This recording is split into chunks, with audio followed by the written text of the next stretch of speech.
Hi students, to demonstrate one activity, okay, to demonstrate that the formation of convection currents.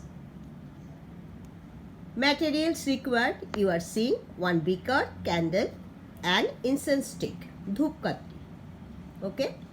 Fix the candle in a glass tumbler and lit it.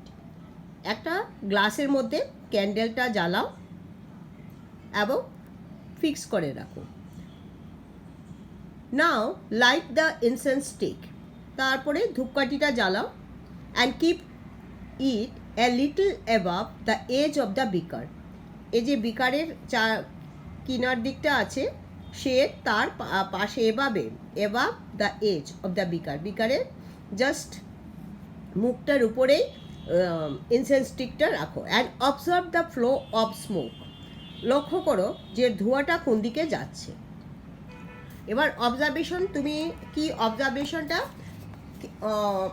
What observation? when the incense stickটা এই যে ধূপকাঠিটা is kept at the edge of the glass tumbler, ঠিক আছে, the smoke will flow কোন দিকে যাবে? towards the ক্যান্ডেলের দিকে ফার্স্টে যাবে, তারপরে উপর দিকে উঠবে।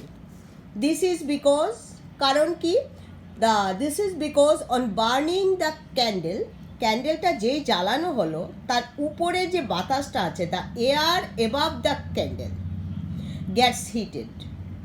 এই যে ক্যান্ডেলটা জ্বালানো হলো তার উপরে যে এয়ার আছে সেটাও গরম হয়ে গেল অ্যান্ড রাইজেস, গরম হওয়ার পরে উপর দিকে উঠে গেল।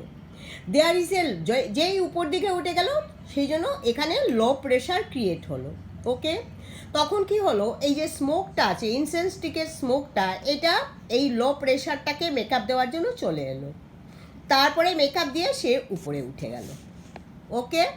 So this is the activity that the convection and uneven heating of air causes air currents, and uneven heating of air causes air currents.